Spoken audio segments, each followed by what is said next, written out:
Hello friends, कैसे हैं आप लोग। एक बार फिर से स्वागत है आपका अपने चैनल स्टडी विद पीयूष में। स्पीडी साइंस का एक और महत्वपूर्ण टॉपिक है हमारा पर्यावरण। ठीक है, ये पर्यावरण का भी चैप्टर है। ठीक है, ये बायोलॉजी में भी पूछा जाता है और स्पीडी साइंस में भी ये दिया हुआ है। ठीक है, तो चलिए प्रारंभ करते हैं। पर्यावरण यहाँ पर लगभग 50 to 60 क्वेश्चन कराए गए हैं। बहुत ही एग्जाम पॉइंट ऑफ व्यू से बहुत ज़्यादा इंपॉर्टेंट है और इन्हीं क्वेश्चनों में से कोई ना कोई क्वेश्चन आपका हर एक एग्जाम में आ जाएगा। यदि आप वनडे एग्जाम की तैयारी कर रहे हैं तो स्पीडी साइंस की सीरीज चल रही है, इसमें स्पीडी जीके की भी सीरीज में कराने वाला हूं। और अगर आप रेलवे एसएससी की तैयारी कर रहे हैं तो ये और भी ज़्यादा इंपॉर्टेंट हो जाता है।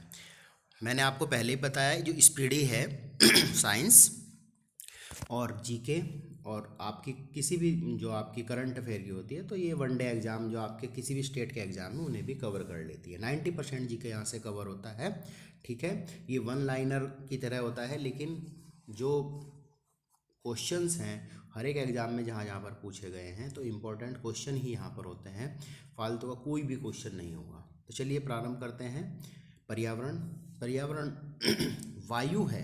वायु क्या है, देखिए थ्योरेटिकली इसी तरीके से दिया जाता है। वायु है, क्या है वायु? तो वायु है गैसों का मिश्रण है। इसमें कौन कौन सी गैस होती हैं? तो इसमें आपकी नाइट्रोजन होती है 78%, ऑक्सीजन होती है 21% और कार्बन डाइऑक्साइड की मात्रा होती है 0.03%। ठीक है, सही है। तो जो बाकी और भी गैसें होती हैं इसमें, ठीक है, तो वायु में जो वायु क्या है हमारा, गैसों का मिश्रण है जिसमें नाइट्रोजन 78% होती है, ऑक्सीजन 21% होती है और जो आपका कार्बन डाइऑक्साइड होता है वो 0.03% होती है। ठीक है, तो नेक्स्ट क्वेश्चन बनता है वायु में कार्बन डाइऑक्साइड की मात्रा कितनी है? तो वो है 0.03%। चलिए, पृथ्वी के सबसे करीब का मंडल कौन सा है? आपने मंडल पढ़े होंगे, 5 मंडल आपने पढ़े होंगे, तो सबसे करीब का जो मंडल है वो है शोभ मंडल। ठीक है, ट्रोपोस्फियर इसे बोलते हैं, वो क्या है आपका शोभ मंडल है। ठीक है, चलिए नेक्स्ट क्वेश्चन की ओर बढ़ते हैं। क्वेश्चन है मौसमी घटनाएं किस मंडल में होती है? जो मौसम की घटनाएं होती हैं जैसे बादल बनना, वर्षा होना, ये सब जो होती हैं आपकी शोभ मंडल में ही होती हैं। ठीक है, जो मौसमी घटनाएं होती हैं वो कहाँ पर होती हैं? आपकी शोभ मंडल में होती है। ठीक है, हमारी धरती से जो ऊपर का जो मंडल है वो शोभ मंडल है। ठीक है, फिर है शोभ मंडल की, देखिए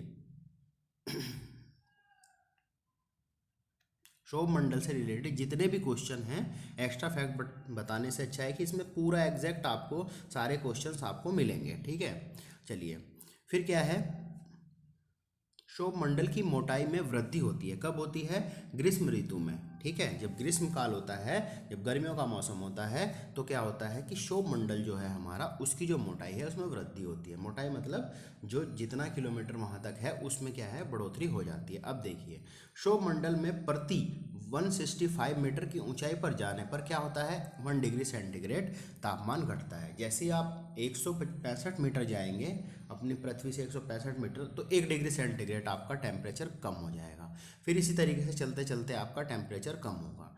फिर क्या है, नेक्स्ट क्वेश्चन क्या है, शोभ मंडल में 1 किलोमीटर की ऊंचाई पर जाने पर ताप घटता है। अगर आप 1 किलोमीटर चले जाएंगे ऊपर, ठीक है, तो अपनी पृथ्वी तल से, तो ये आपका जो टेम्परेचर कम होगा 6.4 डिग्री सेंटीग्रेड हो जाएगा। ठीक है, सही है। फिर है ग्रीन हाउस गैस है। अब बहुत ज़्यादा इंपॉर्टेंट है कि ग्रीन हाउस गैस क्या है, कौन कौन सी हैं? तो कौन कौन है? कार्बन डाइऑक्साइड तथा क्लोरोफ्लोरोकार्बन। ग्रीन हाउस गैस कौन सी है?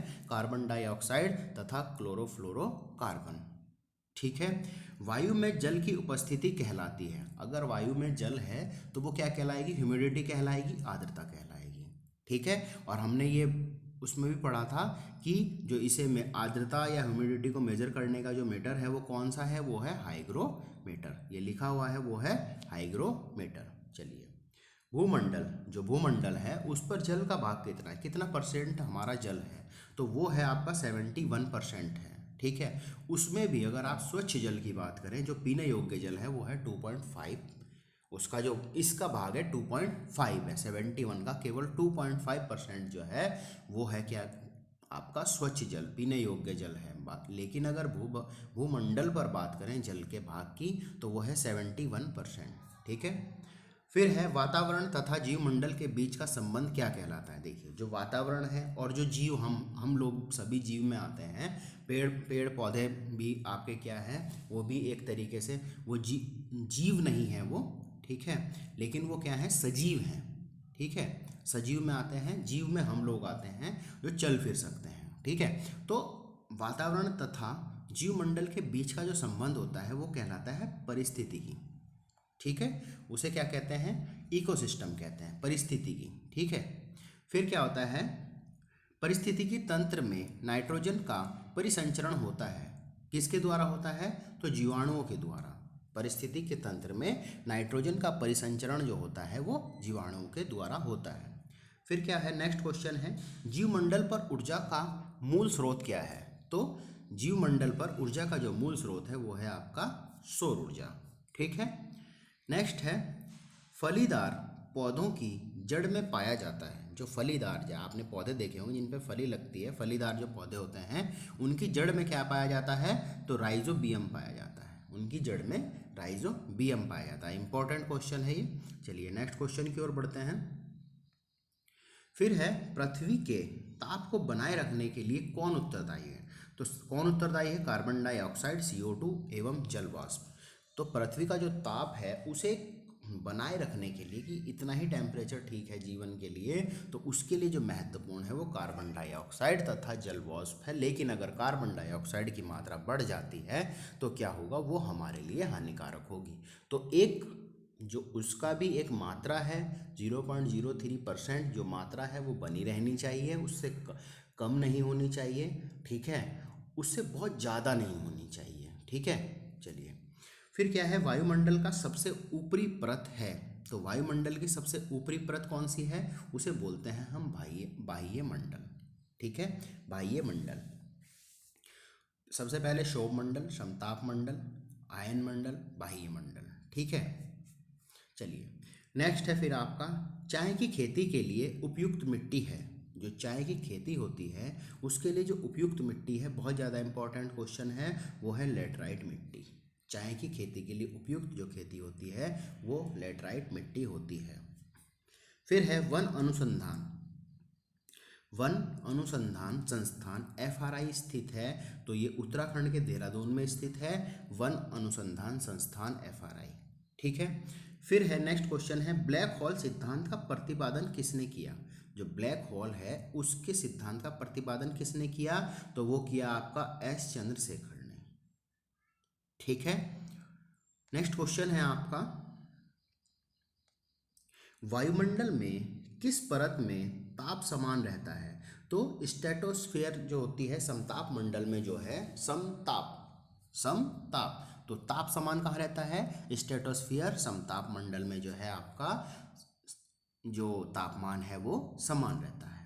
फिर है, आकाश नीला दिखाई देता है। आपने देखा होगा आकाश क्या होता है, नीला दिखाई देता है। तो किसके कारण, प्रकीर्णन के कारण आपका आकाश जो है नीला दिखाई देता है। रिफ्लेक्शन के कारण आपका जो आकाश है वो नीला दिखाई देता है, ठीक है, सही है।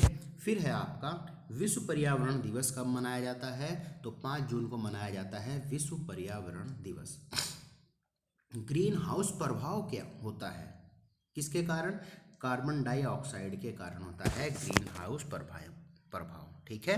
ग्रीन हाउस प्रभाव किसके कारण होता है, कार्बन डाइऑक्साइड के कारण, ठीक है। वही आपका जो टेम्परेचर बना रहता है वही ग्रीन हाउस प्रभाव है, ठीक है।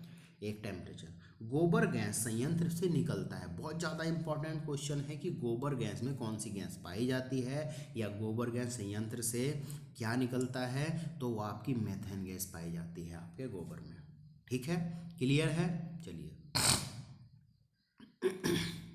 नेक्स्ट है आपका, वायुयान उड़ाने की आदर्श दशा पाई जाती है। जो वायुयान उड़ाने की जो आदर्श दशा पाई जाती है वो समताप मंडल में पाई जाती है, और इसी समताप मंडल में जो तापमान होता है वो क्या होता है, एक समान होता है, ठीक है। फिर है, किसी भी परितंत्र में सबसे अधिक संख्या होती है, किसकी होती है, किसी भी जो जैसे हमारा परितंत्र है तो उसमें सबसे ज़्यादा संख्या किसकी होगी, तो प्रोड्यूसर की होगी, आपके जो पेड़ पौधे हैं उनकी होगी, ध्यान रखना, ठीक है। तो सबसे ज़्यादा जो संख्या है वो प्रोड्यूसर की होगी। पेड़ पौधे जैसे हैं ना, प्राथमिक उत्पादक जो हैं उनकी होगी। ठीक है, चलिए फिर है पृथ्वी पर वायुमंडल का कारण है। तो पृथ्वी पर जो वायुमंडल है उसका कारण है गुरुत्व। ठीक है, पौधे नाइट्रोजन ग्रहण करते हैं किसके रूप में? नाइट्रेट आयन के रूप में जो है पौधे नाइट्रोजन को ग्रहण करते हैं। बहुत ज़्यादा इंपॉर्टेंट है। चिपको आंदोलन संबंध है किससे है? तो वन संरक्षण से है चिपको आंदोलन संबंध। ठीक है, चलिए नेक्स्ट क्वेश्चन की ओर बढ़ते हैं। क्वेश्चन है Indian institute of forest management स्थित है। Indian institute of forest management की बात हो रही है तो वो है भोपाल में। अगर एफआरआई की बात करेगा, फॉरेस्ट रिसर्च इंस्टीट्यूट कहाँ पर है? रिसर्च इंस्टीट्यूट की बात करेगा तो देहरादून में है, और अगर मैनेजमेंट की बात करेगा तो भोपाल में है। ठीक है, नेक्स्ट है मौसम को प्रभावित करने वाले कारक हैं, कौन कौन से हैं? ताप, वायु और वर्षा। आपने देखा होगा ताप बढ़ेगा तो आपको वर्षा होने लगती है, अगर वायु इधर उधर चल रही है तो वर्षा क्या होगा? जो आपका बादल है वो आगे चला जाएगा, और वर्षा होगी तो आपके टेम्परेचर में क्या होगी? गिरावट होगी। तो मौसम को जो प्रभावित करते हैं ताप, वायु और वर्षा करती हैं। फिर है सबसे अधिक मौसम प्रभावित होता है किससे होता है? चक्रवातों से। जो सबसे अधिक मौसम जो प्रभावित हो रहा है वो चक्रवातों से हो रहा है। नेक्स्ट है पराबैंगनी किरणों से हमारी रक्षा करती है, कौन करती है? जो ओजोन है, O3 गैस, ओजोन जो परत है हमारी, ठीक है, ओजोन मंडल में जो पाई जाती है ओजोन परत है वो आपकी, तो वो क्या है आपका? हमारी किससे रक्षा करती है? जो सूर्य से आने वाली पराबैंगनी किरणें हैं उनसे हमारी रक्षा करती है। फिर है ओजोन परत मापने की इकाई क्या है? तो वो है डॉप्सन। बहुत ज़्यादा इंपॉर्टेंट क्वेश्चन है। ओजोन परत को मापने की जो इकाई है वो है डॉप्सन। नेक्स्ट क्वेश्चन है विश्व ओजोन दिवस कब मनाया जाता है? तो 16 सितंबर को मनाया जाता है। विश्व ओजोन दिवस 16 सितंबर को मनाया जाता है। ठीक है, नेक्स्ट क्वेश्चन है विश्व वानिकी दिवस मनाया जाता है। तो 21 मार्च को मनाया जाता है। विश्व वानिकी दिवस 21 मार्च को मनाया जाता है। नेक्स्ट क्वेश्चन है आपका ओजोन परत को नष्ट करने वाली गैस कौन सी है? क्लोरोफ्लोरोकार्बन होती है, जो आपके रेफ्रिजरेटर से निकलती है, क्लोरोफ्लोरोकार्बन गैस।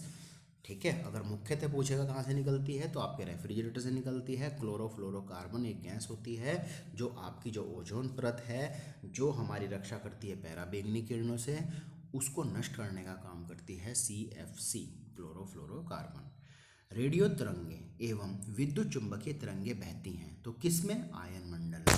ठीक है, जो आपका रेडियो तरंगे और विद्युत चुंबकीय जो तरंगे हैं वो कहाँ पर बहती हैं? तो वो आयन मंडल में बहती हैं। फिर प्रकाश तरंगों के माप की इकाई है, तो क्या है प्रकाश तरंगों के माप की इकाई?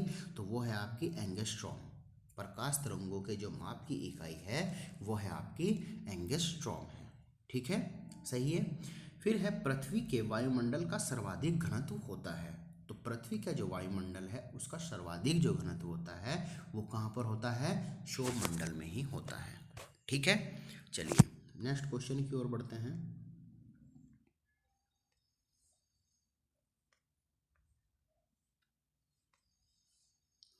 क्वेश्चन है भूपर्पटी पर सर्वाधिक मात्रा में पाया जाता है। जो भूपर्पट है आपका वहाँ पर क्या पाया जाता है सर्वाधिक मात्रा में? ऑक्सीजन पाया जाता है सर्वाधिक मात्रा में।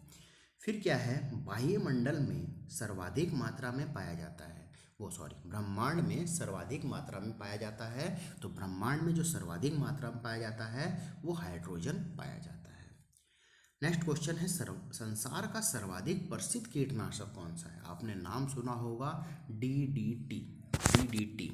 ठीक है, तो सर्वाधिक जो कीटनाशक होता है वो DDT होता है। नेक्स्ट है अम्लीय वर्षा का मुख्य कारण क्या है? तो मुख्य कारण है सल्फर डाइऑक्साइड SO2। जो आपकी फैक्ट्रियों से जो धुआं निकलता है उसी में से SO2 निकलता है, और अम्लीय जो वर्षा का कारण है वो क्या है? सल्फर डाइऑक्साइड SO2 है। ओजोन परत मिलती है तो समताप मंडल में मिलती है। ओजोन परत कहाँ पर मिलती है? समताप मंडल में। फिर क्या है क्षारीय मृदा में उगने वाला पौधा कहलाता है? जो क्षारीय जो मृदा है, क्षारीय मृदा में उगने वाला जो पौधा है वो क्या कहलाता है? हेलोफाइट कहलाता है। बहुत ज़्यादा इंपॉर्टेंट क्वेश्चन है। क्षारीय मृदा में उगने वाला जो पौधा है वो क्या कहलाता है? हेलोफाइट कहलाता है। और मरुस्थल में उगने वाला जो पौधा है वो ज़ेरोफाइट कहलाता है। बहुत ज़्यादा इंपॉर्टेंट है, ठीक है, ज़ेरोफाइट, ठीक है। फिर है गैस परंपरागत ऊर्जा स्रोत है, तो सौर विकिरण है गैस परंपरागत ऊर्जा स्रोत। फिर क्या है? संचालन उपग्रह किस मंडल में अवस्थित होते हैं? तो आयन जो मंडल होता है, जो आपके उपग्रह छोड़े जाते हैं वो वहाँ पर उपस्थित होते हैं। कहाँ पर? आयन मंडल में। जब हम इसे डिटेल से पढ़ेंगे तो वायुमंडल में जो आपके जो मंडल हैं, क्षोभ मंडल, समताप मंडल, आयन मंडल, बाह्य मंडल, इन सबको हम डिटेल से जानेंगे, ठीक है। जितने भी इम्पोर्टेंट क्वेश्चन है वो यहाँ पर कवर करा दिए गए हैं। 102 बार आप अगर पढ़ेंगे तो आपको ये बिल्कुल 110% आपके ये क्या हो जाएंगे, रिमाइंड हो जाएंगे, ठीक है, याद हो जाएंगे। तो चलिए, आशा करता हूँ ये वीडियो आपको पसंद आया होगा। वीडियो पसंद आया तो वीडियो को लाइक करें, चैनल को सब्सक्राइब करें और अपने दोस्तों के साथ में शेयर करें। धन्यवाद।